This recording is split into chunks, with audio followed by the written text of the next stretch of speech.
बच्चों, आज हम पढ़ेंगे क्लास 9th हिंदी कृतिका के अंतर्गत पहला पाठ इस जल प्रलय में। हम आपको बताएंगे बच्चों इस पाठ का सारांश और साथ ही साथ पाठ से संबंधित प्रश्नों के उत्तर भी।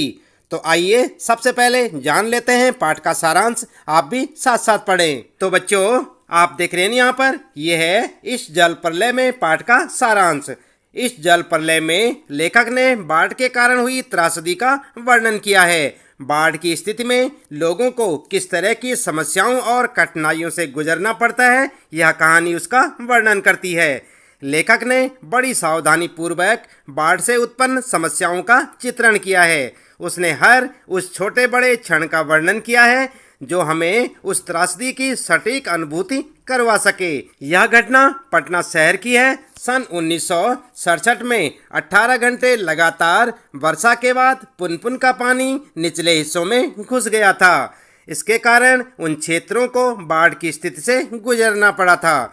इस घटना के लेखक स्वयं भुक्तभोगी थे। उन्होंने स्वयं इस त्रासदी को नज़दीक से देखा था। लेखक ने इस घटना से बाढ़ का वास्तविक चित्र प्रस्तुत किया है। बाढ़ की स्थिति से गुजरते समय किस प्रकार की सावधानी रखनी चाहिए और किस प्रकार की तैयारियां करनी चाहिए, लेखक ने इसकी जानकारी दी है। यह पाठ प्रकृति आपदा के समय मनुष्य की व्यवस्था और झेली जाने वाली यातनाओं का बड़ा मार्मिक चित्र प्रस्तुत करता है। अपने इस प्रयास में लेखक बहुत हद तक सफल भी हुए। ठीक है बच्चों, तो ये था यहाँ पर इस पाठ का सारांश। आप अपनी पाठ्य पुस्तक से पाठ को एक बार जरूर पढ़ लें। आइए इसके बाद यहाँ पर देख लेते हैं इस पाठ से संबंधित प्रश्नों के उत्तर अभ्यास प्रश्न उत्तर में। और आप देख सकते हैं सबसे पहला प्रश्न है, बाढ़ की खबर सुनकर लोग किस तरह की तैयारी करने लगे। तो जानते हैं आपने पाठ में पढ़ा होगा। क्या लिखेंगे उत्तर में? उत्तर में आप लिख सकते हैं, बाढ़ की खबर सुनकर लोग अपनी सुरक्षा के प्रबंध और अत्यावश्यक सामानों को जुटाने में लग गए।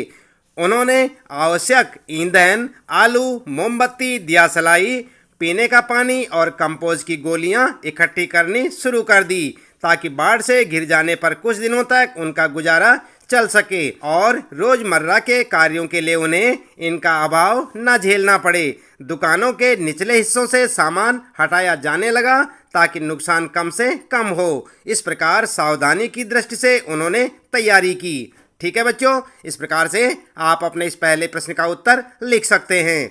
इसके बाद आइए देख लेते हैं दूसरा प्रश्न है यहाँ पर, बाढ़ की सही जानकारी लेने और बाढ़ का रूप देखने के लिए लेखक क्यों उत्सुक था। तो जानते हैं आप क्यों उत्सुक था लेखक? उत्तर में आप लिख सकते हैं, मनुष्य होने के नाते लेखक भी जिज्ञासु प्रवृत्ति के थे।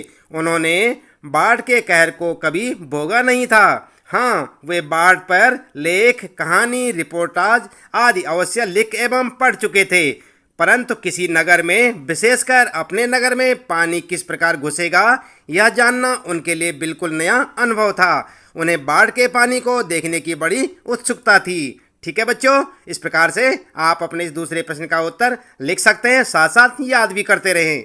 इसके बाद आइए देख लेते हैं यहाँ पर तीसरा प्रश्न आपके लिए, सबकी जुबान पर यही जिज्ञासा, पानी कहाँ तक आ गया है। इस कथन से जन समूह की कौन सी भावनाएं व्यक्त होती हैं। तो क्या लिखेंगे आप उत्तर में? उत्तर में आप लिख सकते हैं, सबके मन में पानी कहाँ तक आ गया है इसकी ही जिज्ञासा थी।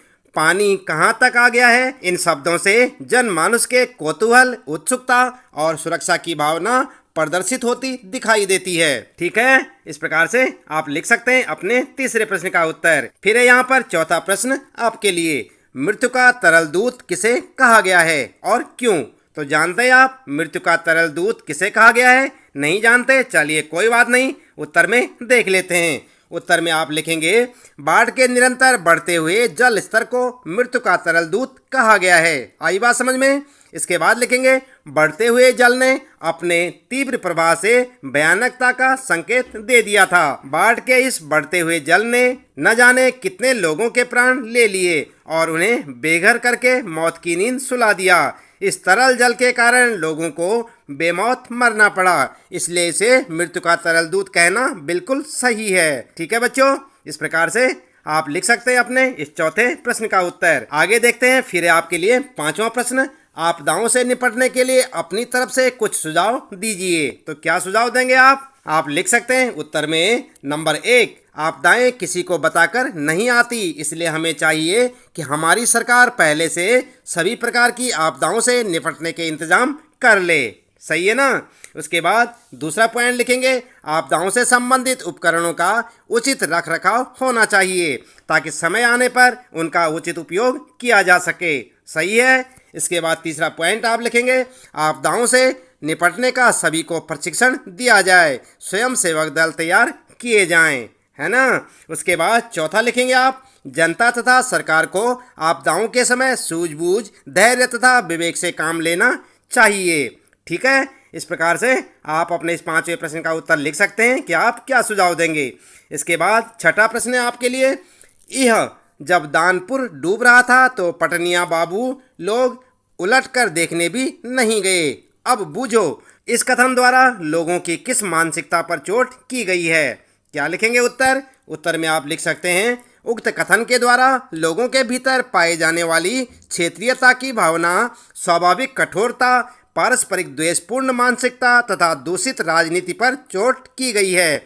यह आम जनता के मन की स्वाभाविक प्रतिक्रिया को भी दर्शाती है। प्रतिष्ठित लोग संकट की घड़ी में उनकी सहायता करने के बजाय अपने निजी स्वार्थों को अधिक महत्व देते हैं और अपनी सुख सुविधाओं को छोड़कर किसी संकटग्रस्त व्यक्तियों का हालचाल जानने का भी कष्ट नहीं करते। आई बात समझ में। इस प्रकार से आप लिख सकते हैं अपने छठे प्रश्न का उत्तर। इसके बाद बच्चों आइए देख लेते हैं फिर 7वां प्रश्न, खरीद बिक्री बंद हो चुकने पर भी पान की बिक्री अचानक क्यों बढ़ गई थी। तो आपने पाठ पढ़ा होगा, आप बता सकते हैं क्यों बढ़ गई थी। उत्तर में आप लिख सकते हैं, उत्सुक लोग बाढ़ को देखने के लिए बड़ी संख्या में इकट्ठे हो रहे थे। वे बाढ़ से भयभीत नहीं थे बल्कि कौतूहल से युक्त थे। ऐसे समय में पान उनके लिए आपस में बातचीत करते हुए समय गुजारने का सबसे अच्छा साधन था। वहाँ रेडियो होने से ताज़ा जानकारी भी मिल रही थी, इसलिए अन्य सामानों की दुकानें जहां बंद होने लगी थी वहीं पान की बिक्री अधिक बढ़ गई थी। ठीक है बच्चों। इस प्रकार से आप लिख सकते हैं अपने 7वें प्रश्न का उत्तर। इसके बाद आइए देख लेते हैं 8वां प्रश्न है, जब लेखक को यह एहसास हुआ कि उसके इलाके में भी पानी घुसने की संभावना है तो उसने क्या क्या प्रबंध किए। तो जानते हैं आप क्या क्या प्रबंध किए उसने। उत्तर में आप लिख सकते हैं, जब लेखक को एहसास हुआ कि उसके इलाके में भी पानी घुसने की संभावना है तो वे रोजमर्रा की चीजें जुटाने में लग गए। उन्होंने आवश्यक ईंधन, आलू, मोमबत्ती, दियासलाई, पीने का पानी, कंपोज की गोलियां इकट्ठी कर ली ताकि बाढ़ से घिर जाने पर कुछ दिनों तक गुजारा चल सके। उन्होंने पढ़ने के लिए किताबें भी खरीद ली। उन्होंने बाढ़ आने पर छत पर चले जाने का भी प्रबंध सुनिश्चित कर लिया। ठीक है बच्चों। इस प्रकार से आप लिख सकते हैं अपने इस 8वें प्रश्न का उत्तर।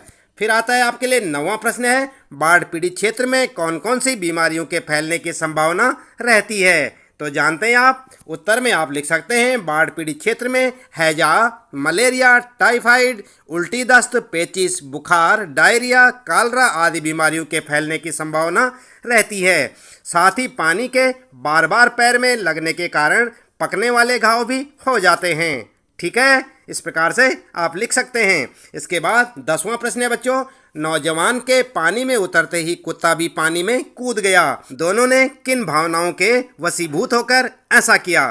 तो आप जानते हैं। उत्तर में आप लिख सकते हैं, नौजवान और कुत्ता दोनों में परस्पर गहरी आत्मीयता थी। दोनों एक दूसरे के सच्चे साथी थे।